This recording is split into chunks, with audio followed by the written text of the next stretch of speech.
নমস্কাৰ, এই মুহূৰ্তত আহি পৰিছে অসমৰ লগতে ভাৰতৰ বিভিন্ন প্ৰান্তৰ পৰা কেইবাটাও গুৰুত্বপূৰ্ণ খবৰ।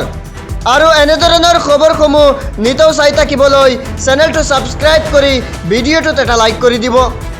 জনাই গৈছোঁ ৰাতিপুৱাৰ প্ৰথমটো বিগ পলিটিকেল নিউজ। বিজেপিৰ বৃহৎ পৰাজয়। বিহাৰ আৰু মধ্যপ্ৰদেশৰ বিধানসভা উপনিৰ্বাচনত মুখ টেকেচা খাইছে বিজেপিয়ে। দীৰ্ঘদিন ধৰি বিজেপিৰ ৰাষ্ট্ৰীয় সভাপতি নীতিন নবীনৰ দখলত থকা বিহাৰৰ কাংকিপুৰ বিধানসভা উপনিৰ্বাচনত এইবাৰ বিজেপিয়ে অপ্ৰত্যাশিত পৰাজয়ৰ সন্মুখীন হৈছে।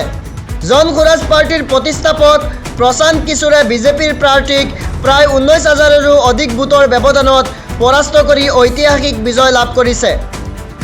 এই ফলাফলৰ পিছতে বিহাৰৰ ৰাজনীতিত তীব্ৰ চাঞ্চল্যৰ সৃষ্টি হৈছে। আনহাতে মধ্যপ্ৰদেশৰ দতিয়া বিধানসভা উপনিৰ্বাচনত কংগ্ৰেছে নিজৰ দখল অটুট ৰাখি বিজেপিক পৰাস্ত কৰিবলৈ সক্ষম হয়।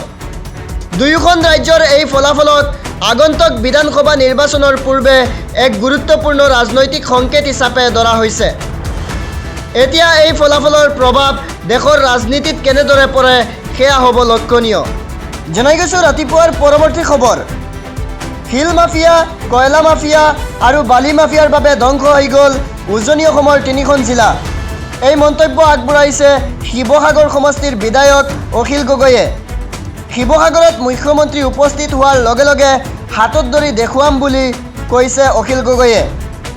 শিৱসাগৰত কিদৰে বানে ধ্বংস কৰি থৈ গ'ল শিক্ষানুষ্ঠান আৰু অন্যান্য অনুষ্ঠান প্ৰতিষ্ঠানসমূহ, সকলো দেখুৱাম মুখ্যমন্ত্ৰীক। এইদৰে বিস্ফোৰক মন্তব্য কৰিছে অখিল গগৈয়ে। 2 পৰা 3 লাখ টকাৰে শিক্ষানুষ্ঠানসমূহ পুনৰ্জীৱিত কৰাৰ পৰিৱেশ নাই আৰু প্ৰতিটো বানপীড়িত পৰিয়ালক 10 লাখ টকাকৈ সাহায্য প্ৰদান কৰাৰ দাবীও উত্থাপন কৰিছে বিধায়ক অখিল গগৈয়ে। জনাই গৈছোঁ ৰাতিপুৱাৰ পৰৱৰ্তী গুৰুত্বপূৰ্ণ খবৰ।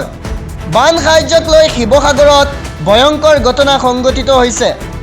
এফালে ৰাজ্যত বানে জুৰুলা কৰিছে জনতাক আৰু আনফালে দমে দমে লুকুৱাই ৰাখিছে বান সাহায্য। শিৱসাগৰত আজি উত্তপ্ত পৰিস্থিতিৰ সৃষ্টি হৈছে। বান সাহায্য আত্মসাৎ কৰাৰ চেষ্টা ৱাৰ্ড মেম্বাৰৰ গেৰেজত ওলাল বস্তাই বস্তাই সাহায্য। বৃহৎ সাহায্য সামগ্ৰী লৈ শ বন্যাৰ্তৰ বৃহৎ প্ৰতিবাদ। বিজেপিৰ ৱাৰ্ড মেম্বাৰ পাৰ্থপ্ৰতিম বৰাৰ গেৰেজত ওলাল মজুত ৰখা সামগ্ৰী। ৱাৰ্ড মেম্বাৰ আৰু বন্যাৰ্তৰ মাজত নিশা তীব্ৰ বাক বিতণ্ডাৰ সৃষ্টি হয়। লুকুৱাই ৰখা বান সাহায্যক বিক্ৰীৰ বাবে মজুত ৰখাৰ সন্দেহ। তাৎক্ষণিকভাৱে আৰক্ষীয়ে আটক কৰিছে ৱাৰ্ড মেম্বাৰজনক। ৰুদ্ৰসাগৰ পঞ্চায়তৰ 10 নং ৱাৰ্ডৰ মেম্বাৰ পাৰ্থপ্ৰতিম বৰাৰ বান সাহায্যক লৈ শিৱসাগৰত ভয়ংকৰ ঘটনা। জনাই গৈছোঁ ৰাতিপুৱাৰ আন এক ব্ৰেকিং নিউজ।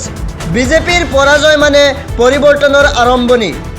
উপনিৰ্বাচনত বিজেপিৰ পৰাজয়ৰ পাছতে এই মন্তব্য সমাজবাদী দলৰ সাংসদ তথা উত্তৰ প্ৰদেশৰ প্ৰাক্তন মুখ্যমন্ত্ৰী অখিলেশ যাদৱৰ।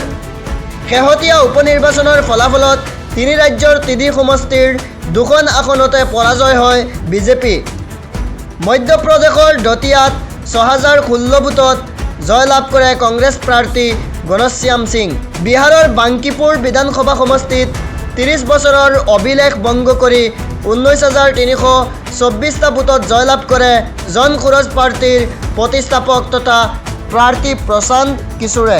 জনাই গৈছোঁ ৰাতিপুৱাৰ আন এক ব্ৰেকিং নিউজ। বানপানীত অকল নামঘৰেই ক্ষতিগ্ৰস্ত হোৱা নাই, মছজিদো হৈছে। আপুনি কিয় ধৰ্মৰ ভিত্তিত বিচাৰ কৰি নামঘৰলৈ অকল সাহায্য দিছে? আপুনি অসমত বাস কৰা জাতি, ধৰ্ম, বৰ্ণ নিৰ্বিশেষে সকলোৰে মুখ্যমন্ত্ৰী। নামঘৰৰ সমান্তৰালকৈ মছজিদতো সাহায্য দিয়াৰ ব্যৱস্থা কৰক। এই মন্তব্য আগবঢ়াইছে চিতু বৰুৱাই।